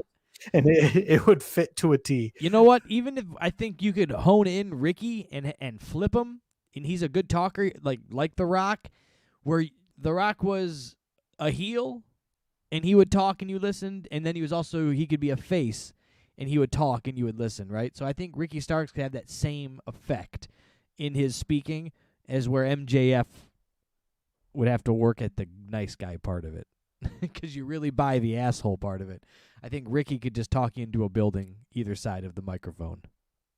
You heard it here, folks. Brian first says that Orange Cassidy is the next Shawn Michaels, and now Ricky Starks is the next Dwayne "The Rock" Johnson. We'll be seeing him in blockbuster films this summer. You heard it. Brian Rampa, and I quote. And I quote. Clip it, send it out. No, I'm just saying he has that same talking style. No, he is clearly inspired by Dwayne Johnson, and he has that it factor. and he could talk his ass off. I like to see Ricky in the ring. I love to see him with a mic in his hand, and he can work a wrestling match. So yeah, he's hitting on all points right now, especially for a rookie. Yeah, he's a good acquisition for AEW. Now, if they can utilize it properly, not get lost in the proverbial sauce. Perfect analogy right there. But Ricky, let's not forget he just slapped the shit out of Sting, and Stinger pays him back by knocking him right out of his fucking shoes and then beating the hell out of him and putting him in the Scorpion Deathlock, which he held a little too long. His 63-year-old knees couldn't handle it, and he ends up in some sort of weird crouch knee.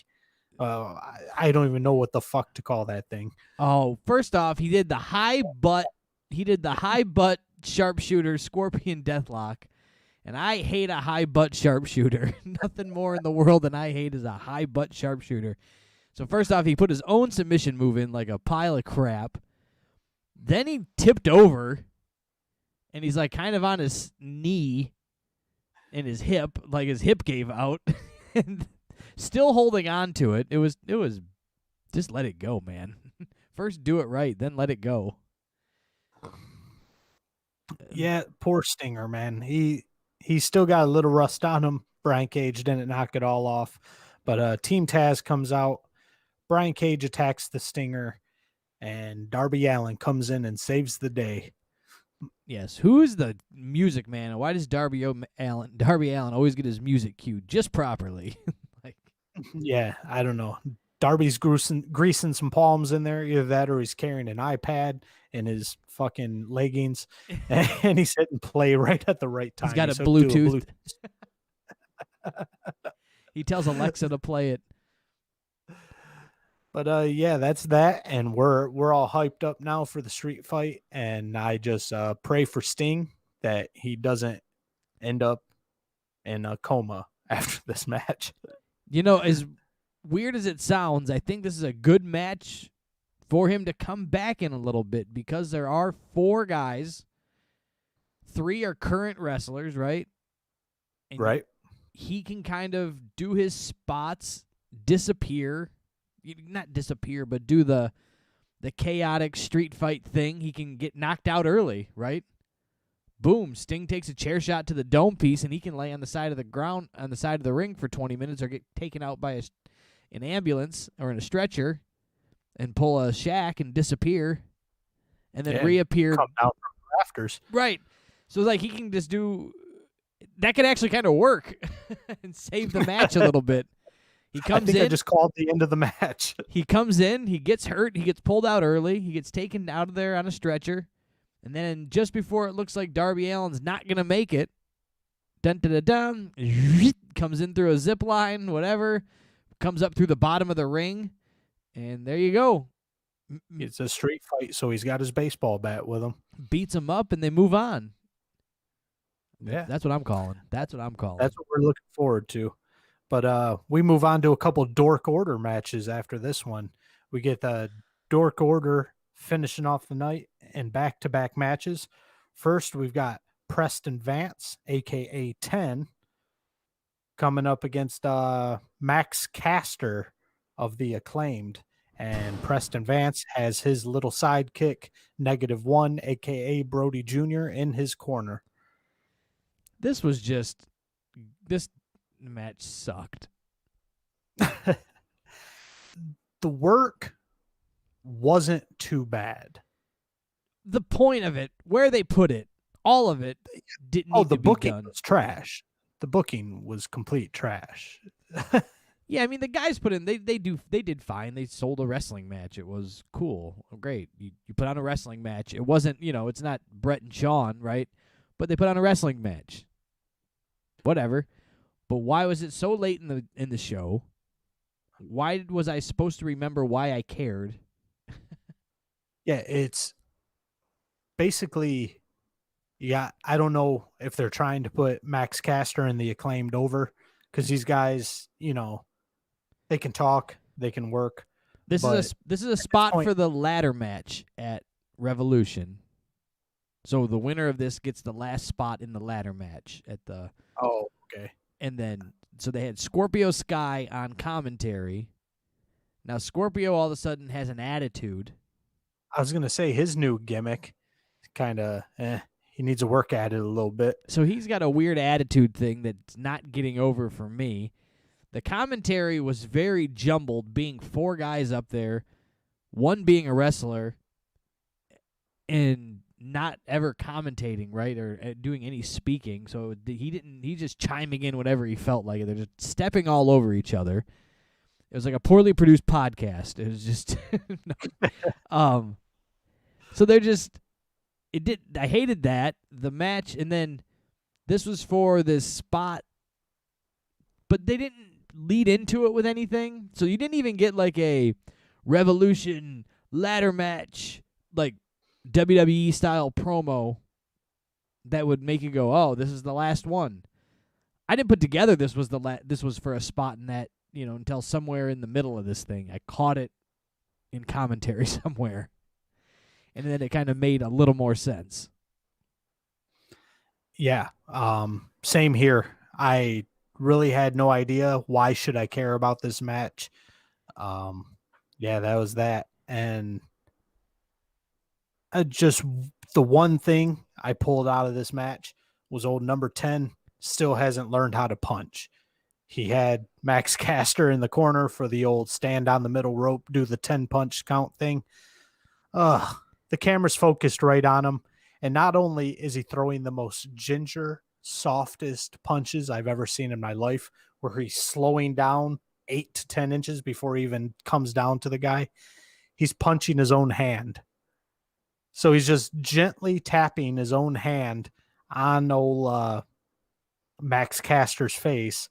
And that's where it just clicked in my head. Maybe this has something to do with Undertaker saying how soft these wrestlers are, where I don't know if it was Preston Vance just being a shitty puncher or Max Caster saying, "Don't really hit me." But part of the art of making it look real is glancing blows. Come down fast, come down hard, and barely tap the guy. Graze him. I'd be better there off. Was no Man, you know what, Eric? You put me and you in a ring, and I'll let you hit me at about 40%. I say, you know what? Don't knock my block off, but, fuck it. Make it look real. just give me a couple nubbins on my head, Just let's go for it. We'll be all right.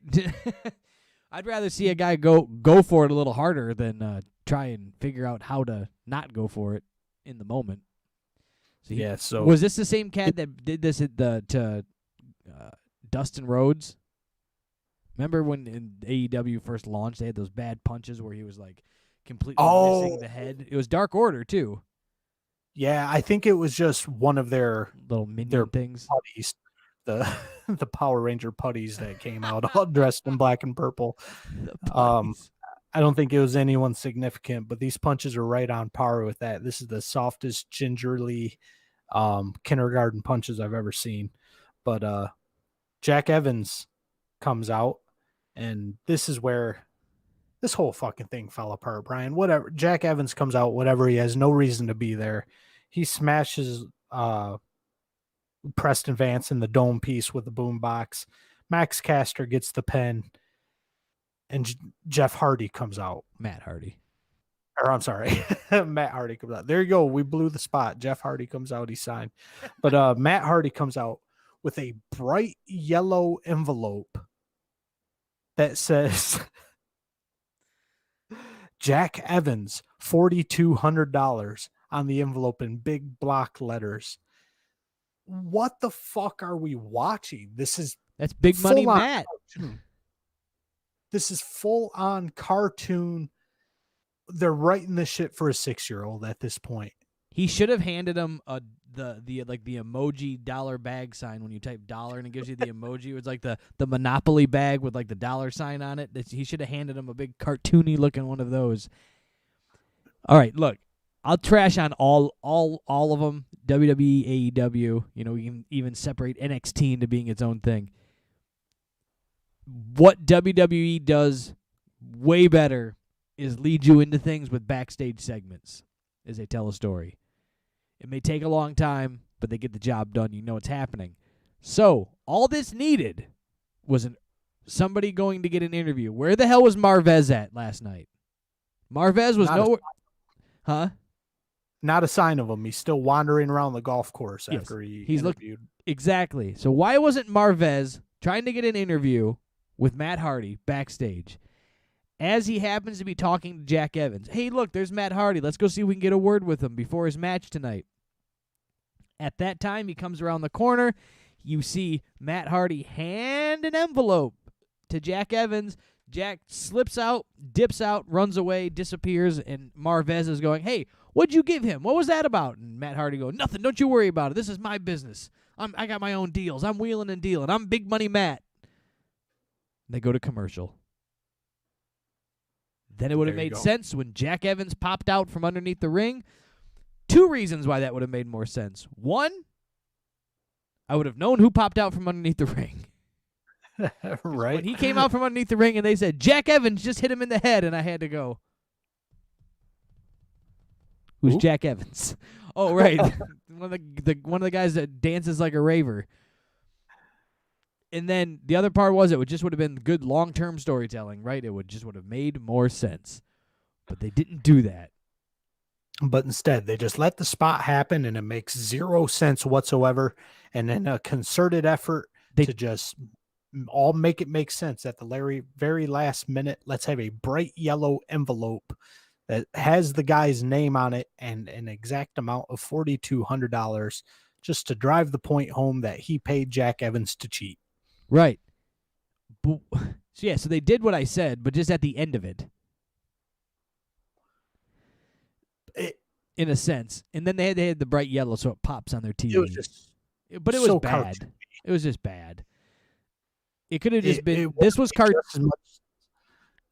To hand them a money bag with a dollar sign on it, just like you said. This could have been bad soap opera or super cartoony. Either way, it was coming across a little cheesy no matter which way you look at it. But at least I had to take bad soap opera over just cartoony because you just did it. Then you're just like, oh, look, here's an envelope. Okay, cool. Yeah, so that's that. Matt Hardy, we hear from, I believe it's Schiavone, that Matt Hardy has vowed to take out the entire Dark Order. So that's why Preston caught a boombox to the dome. And so, yeah, that's that. They just remind you after shit's done, and that's the part that bugs me. I want to like it so much and just be a big mark, but they just do things backwards. Why didn't they show him saying that leading into this match? And then having 2 Dark Order matches go back to back, and then Matt Hardy being involved with both. He's in a suit. He's handing Jack Evans an envelope. Then they go to commercial, and they come back, and they got another Dark Order match, and this time Matt Hardy's ready to fight. Well, let's not forget, we do get a little break in between. We get Miro cutting a promo on his former butler, Charles. And what Miro's obsession with Chuck Taylor is, I'll never know. He was his butler for like 2 weeks. Yeah. And it was supposed to be 30 days. It lasted like 15 days, and then it was over. And but yeah, Miro's obsessed. He wanted Charles to come back and be his butler, like that would ever happen in any wrestling promotion or real world scenario. Charles is back with his buddy Orange Cassidy, and Miro just can't handle it. He's an obsessed ex-girlfriend at this point. You're right. Again, keeping the theme running in AEW fashion, we haven't seen Orange Cassidy or Chuck since the wedding. Oh, it's been since the wedding. Yep. But Miro says that there's people out there in the wrestling world who want him to stop playing games, and he's done playing games with Charles. Game over. Game over. Flip. Little flip. Game over. That should be his theme song. Yes, except Miro would do it in Romanian or whatever the fuck his language is. And then because he did a little Romanian thing at the end there, so that was strange. So anyway, on to our main event of the night, which how in any world this can be considered a main event is beyond me. we've got Mark Quinn and Matt Hardy versus Adam Page and old Johnny Hungy. And Johnny Hungee! I hate that little bastard. And how this was the main event just, I don't know, irritated the piss out of me. Why you could have had Shaq and Cody. Yeah. And this is the main event. This is what's closing the night. Mark Quinn and Matt Hardy.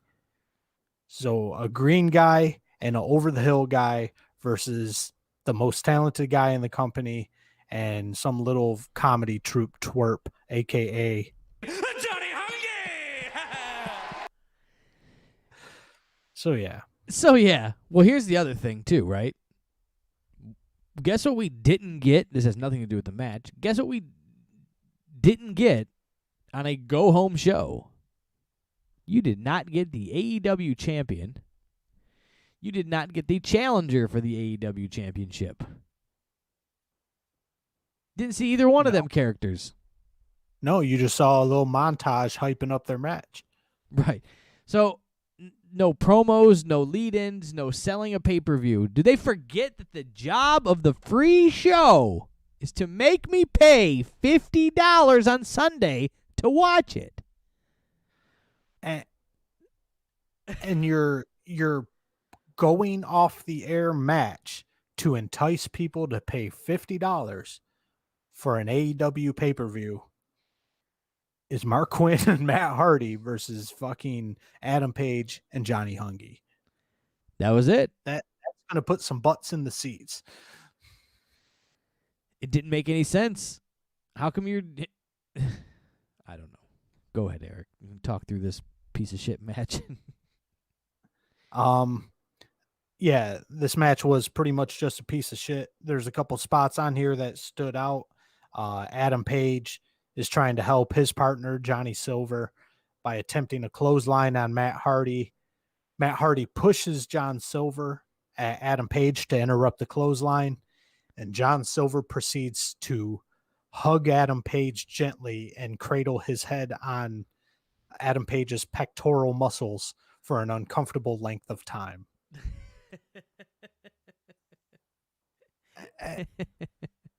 And it was just immediately they're taking you out of any suspension of disbelief, making it a comedy troupe fucking play along match. And I don't get the booking at it. Tony Khan's the fucking booker of the year. Booker of the year. And we've got Johnny Hungy resting his 5'3" bald head on Adam Page's chest, like they just had a romantic night in the fucking Bahamas. And then JR, he's really putting Johnny Hungy over. JR says Johnny Hungy is like a puppy.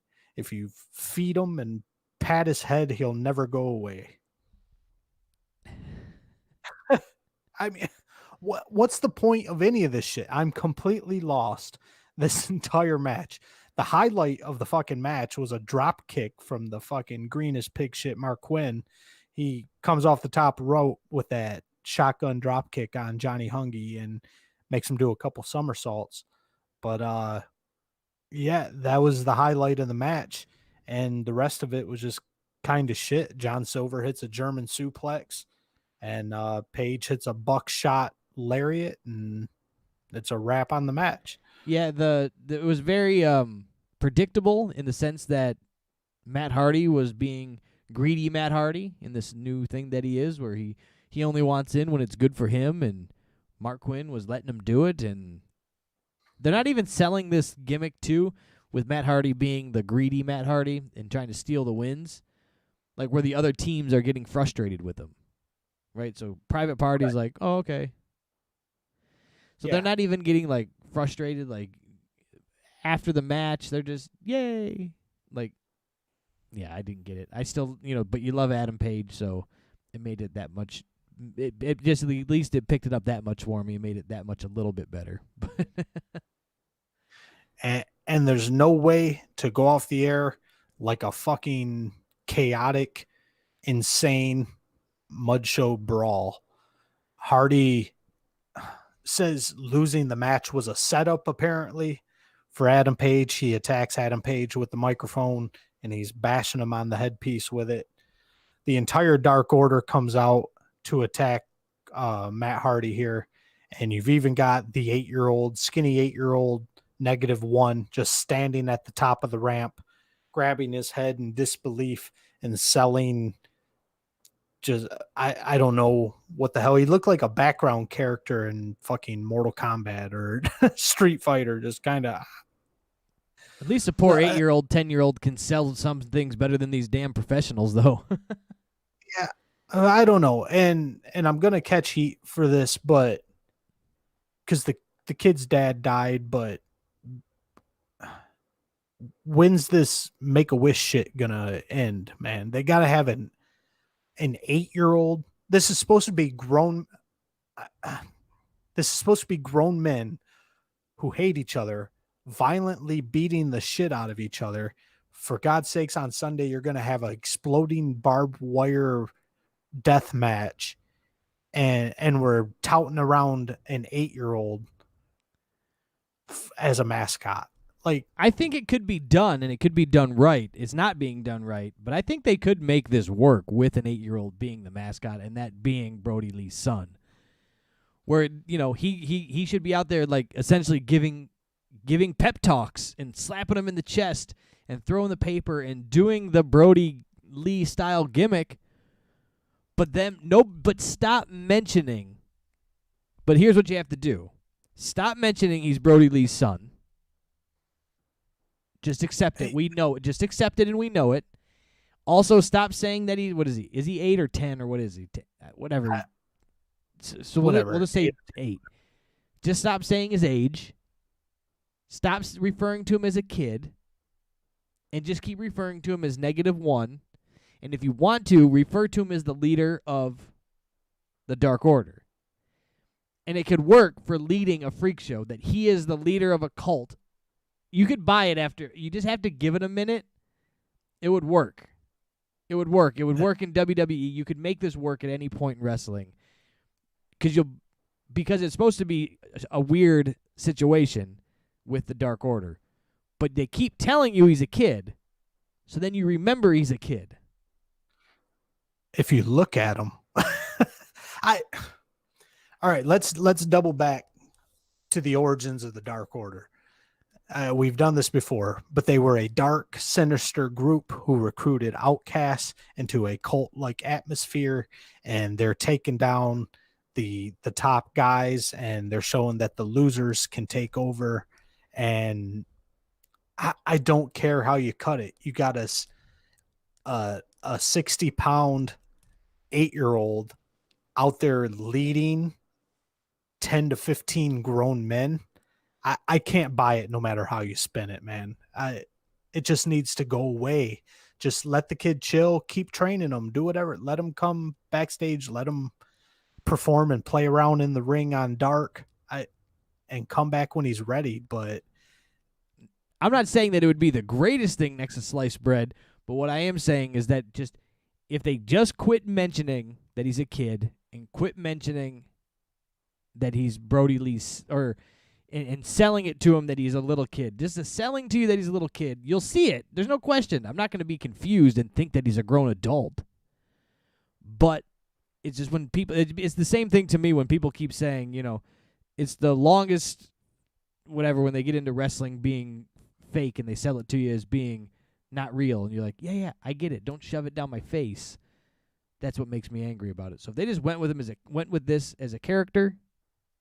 You could get into it just and suspend the disbelief a little more. That's all I'm stating. I'm not saying it would be amazing, but I'm saying to stop shoving it down my face. Yeah. Basically, every week, it's just break down the fourth wall even more. It's Brody Lee's son, and it's his son, and Brody Lee just passed away, and that's his son, and he just turned 8 and -1, and they say so just, if you're going to make him a character, make him work on it, make it a character. Or send them away. Whether he's 8 or 10, I think it's putting too much pressure on the kid. And they're not, to give them credit, they're not putting any pressure on the kid. They're just saying go out there and have fun. Correct. But you're going to sacrifice something. Either you're going to let a 10-year-old go out there and just have fun, and it's going to look like a fucking 10-year-old out there just playing wrestler, and it's going to look like shit. Or you're going to say, we need you to actually be a believable character, kid, be an asshole, hit Johnny Hungy in the face with papers. And at that point, you're putting too much pressure on the kid. And I mean, there's child actors, so I mean, I'm getting at if he can pull it off and make it work, he can. But if he can't, then don't. That's all I'm saying. yeah, I don't know. I just think he shouldn't be out there right now. Keep giving him a check. Let him do some shit here and there. But he doesn't belong anywhere near the ring when a match is going on. Can't disagree that he doesn't need to be around the ring, so otherwise he will get hurt. But we'll move on from this. Yeah, moving on from there, Dark Order comes out and they start the brawl, and then just to shove it down your throat, that there is a tag team battle royale going on this Sunday. Also, every single participant in this said battle royale comes down, and they just have a meaningless free-for-all brawl right in the middle of the ring where everybody's fighting everybody, and that's how we go off the air.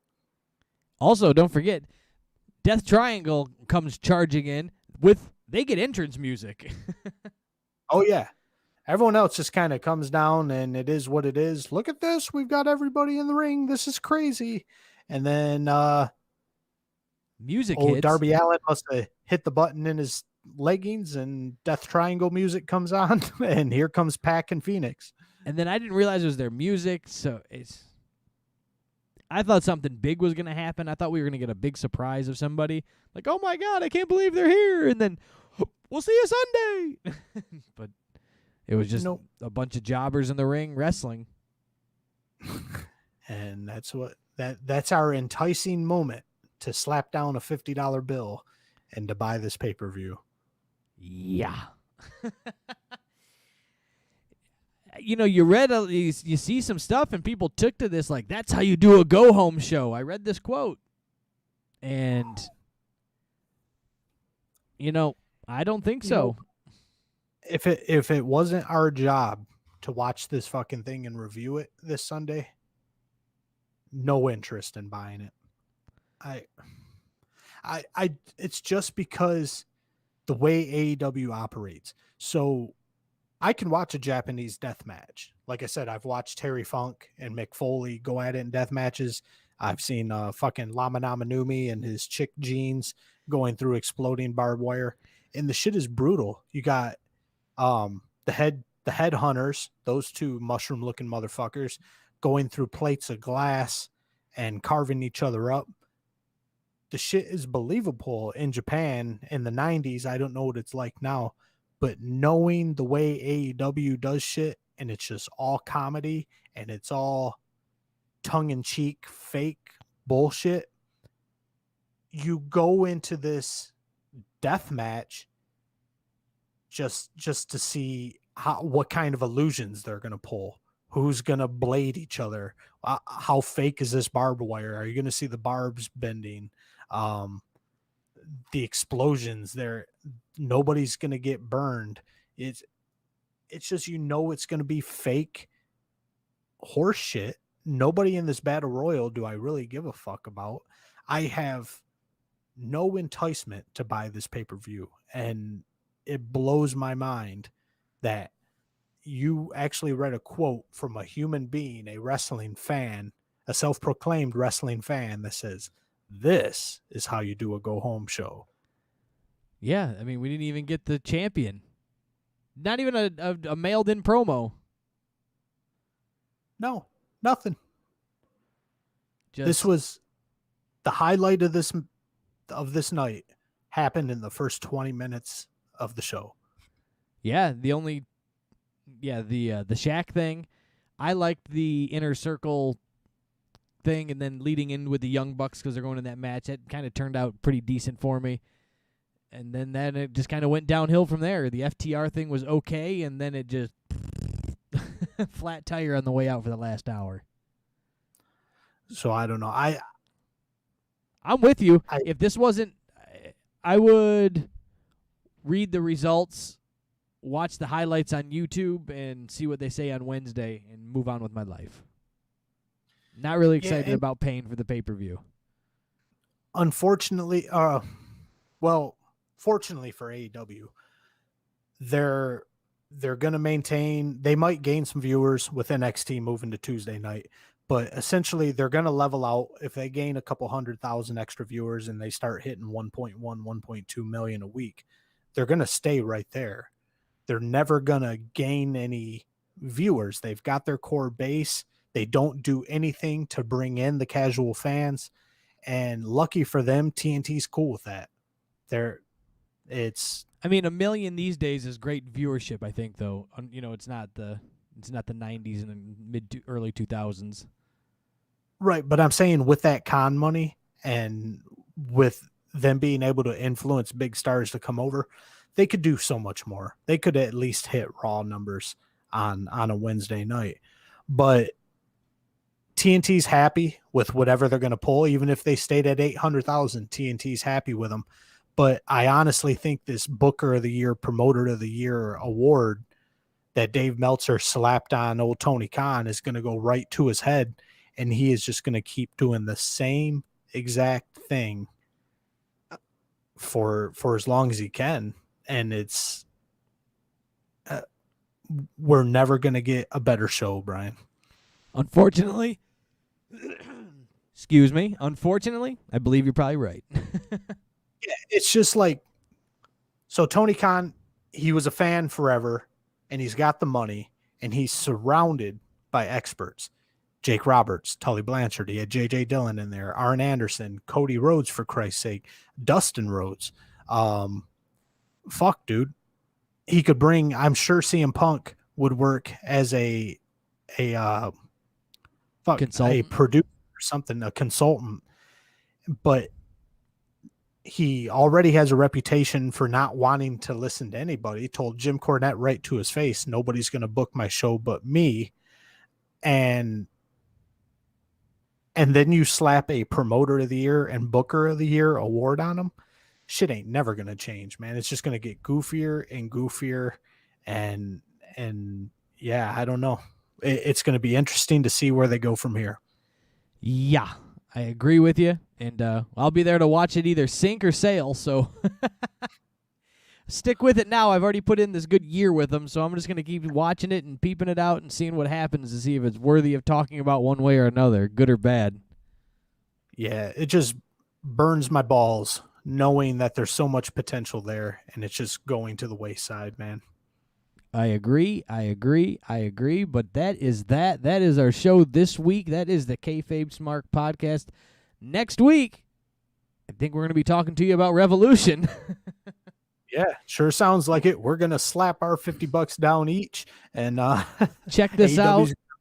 Cool Benjamin Franklin off of us, and then we're going to I'm just speculating here. We're probably going to end up shitting all over it. Yeah, they could surprise us, but we will not hold our breath on that. Make sure you guys get on over to all of our social media platforms, Instagram, Facebook, the KayFabe Smark podcast, on TikTok as well, and YouTube. You can tune in and watch us do this live and check it out. Make sure you guys leave a rating and a review on Spotify and Apple Podcast or wherever you find your podcast. Likes and thumbs ups and shares. Send it to a friend that likes wrestling, and let's have some fun talking about wrestling. Eric, what do you got for us before we get the hell out of here? As always, you can catch me over on Instagram at my personal profile. It is Oh Yeah, It's Eric. That's all one word. And unless you've got anything else, Brian, it is hooty hoo. We out the gates.